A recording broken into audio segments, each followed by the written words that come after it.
Begin at Puteoli before the light is fully up. Cargo is still on the quay. Amphorae are marked, a sample jar is sealed, a tablet waits for weights, names, witnesses, and terms. A merchant wants goods moved. A shipmaster wants freight agreed. A pilot watches the wind, because the wind can change the meaning of a bargain before the ship is past the harbour mouth. Nearby, someone has written a debt, and someone else has agreed to stand behind it. The voyage has not started, and Roman law is already present. The questions are practical because the sea makes them practical. Who is responsible for the voyage? When ownership, command, navigation, cargo, money, and risk sit in different hands? What happens when a contract meets wind, current, delay, shipwreck, or a blocked harbour? Who pays when cargo is thrown overboard to save the ship? How do sample jars, seals, lists, and receipts keep bulk goods from becoming an argument? And why does maritime credit look different from an ordinary loan on land? This is not an account of Rome mastering the sea in battle. It is an account of Rome trying to make the sea's movement usable for trade. The Mediterranean carried grain and oil, wine, people, money, letters, and expectations, and it did not behave like a paved road. A road stays where it is. A voyage changes with wind and current, daylight, sea room, shoreline, cargo, and judgment. Roman maritime law did not become one separate floating code. It remained ordinary private law under pressure. Contract, delegated authority, risk, credit, documentation, and trust all had to work harder once property and promise were moving on water. The evidence itself teaches that lesson. We do not learn this world from jurists alone. We need the legal texts, and we need also the amphorae marks, port records, writing tablets, papyri sealed samples, harbour archaeology, and the inscriptions of merchant communities. Roman maritime law lives where legal words meet material traces. A sample jar can explain a dispute about grain. A cargo mark can explain a commercial relationship. A writing tablet from a port economy can show how debt, shipment, and security were tied together. The stakes were large because the sea fed cities and moved wealth. Rome depended on overseas grain, oil, wine, and other necessities, and the ports that served the city became places where private bargains met public pressure. A delayed grain ship was not only a commercial inconvenience, it could matter to the food supply. A broken seal, a missing list, or a disputed measure could therefore touch far more than one merchant's temper.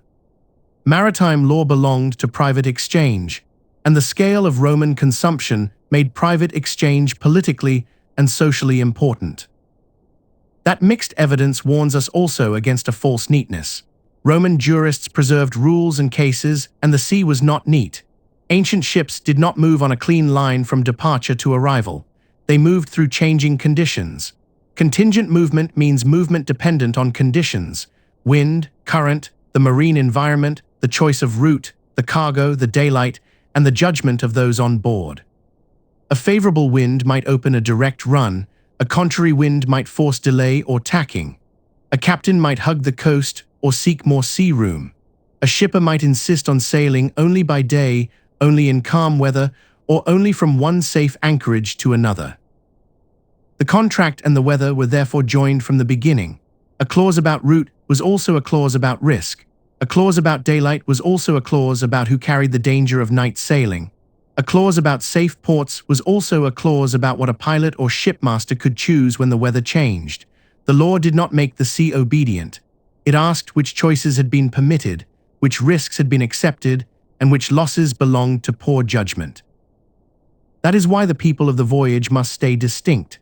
The exercitor was the ship operator, the man running the commercial enterprise of the ship.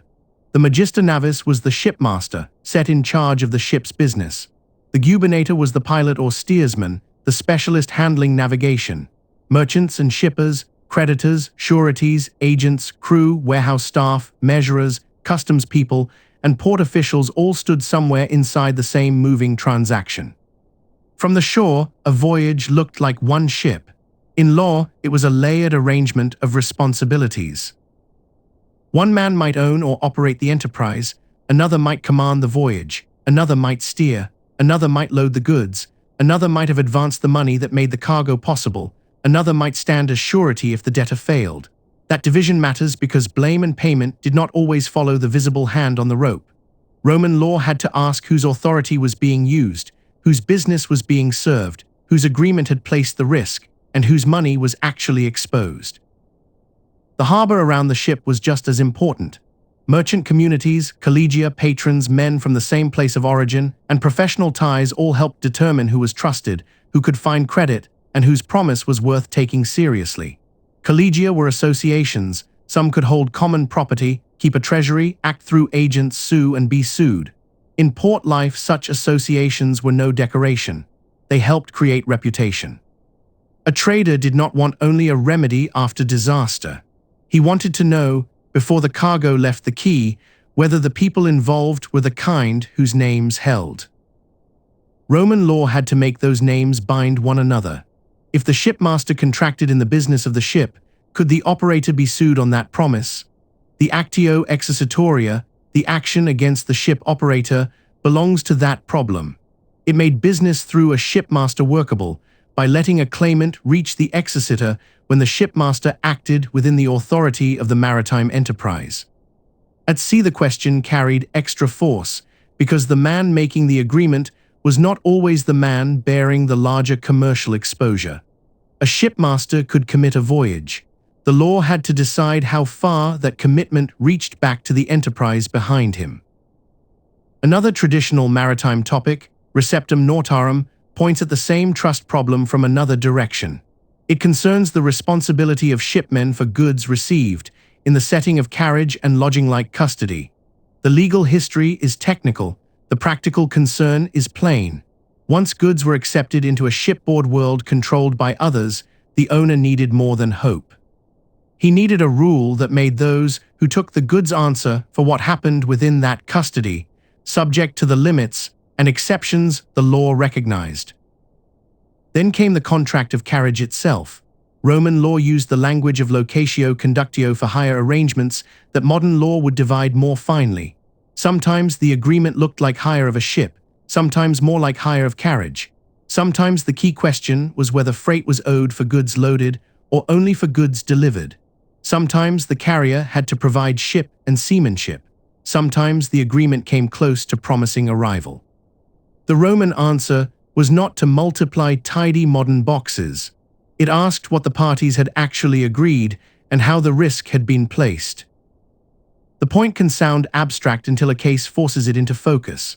A juristic discussion asks whether freight is owed when an enslaved person being transporting dies during the voyage. The answer turns on the bargain. Was freight calculated on loading or on delivery? If payment attached to loading, the carrier's claim looked different from a bargain where payment depended on safe arrival. The case is uncomfortable, and it should be, for it treats an enslaved person as cargo. It also shows the legal problem with unusual clarity. Maritime payment could depend on the moment at which risk shifted. The same logic appears in transshipment.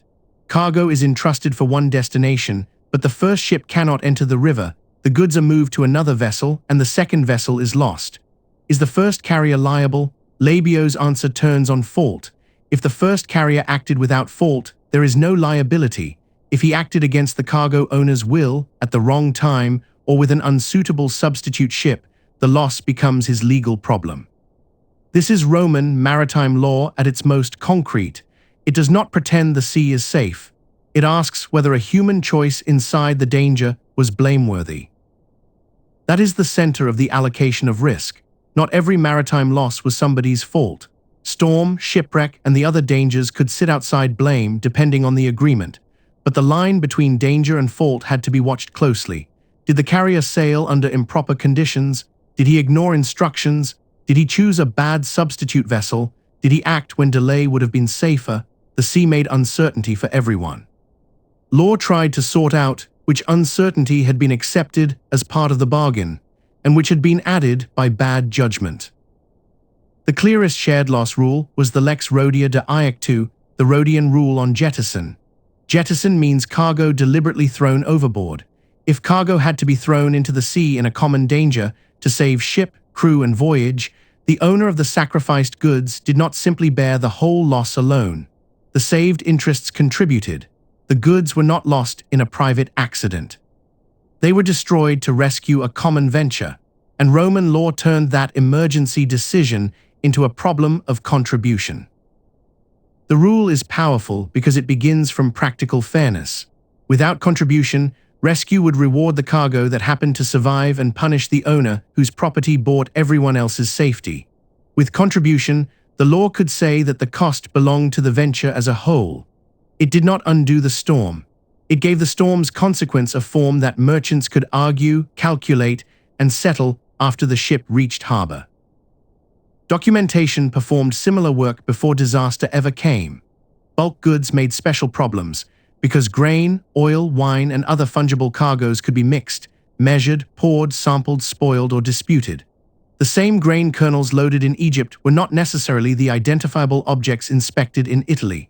Quantity, quality, owner, carrier, and recipient had to be proved across loading, carriage, unloading, storage, and delivery. That required marks and notes, lists, receipts, samples, seals, and measurements. The surviving material is wonderfully concrete. Sample jars could travel with grain or other bulk shipments, so that quality at loading could later be checked against quality at delivery. A seal on the sample mattered because it protected the comparison. Amphora marks could identify contents, producer, destination, or shipment. Delivery notes could record quantity, weight, recipient, carrier, and the details of transport. Some practices used several lists at once, one for the merchant, one for the carrier, one for the recipient. A ship carried cargo, it carried also the evidence about the cargo. The archaeological record explains why this world of paper and pottery mattered. Amphorae traveled across the Mediterranean in enormous numbers, and shipwrecks, dumps, stamps, and painted inscriptions show goods moving far beyond their places of production. The point is not to turn every sherd into a precise statistic. It is to see the habit of identification. Pots, seals, lists, and samples were part of a commercial language that let goods remain recognizable after distance, transfer, storage, and delay. Port handling extended the same logic. At arrival, officials and merchants might break seals, compare samples, tally amounts, and call in workers whose tasks were divided by craft.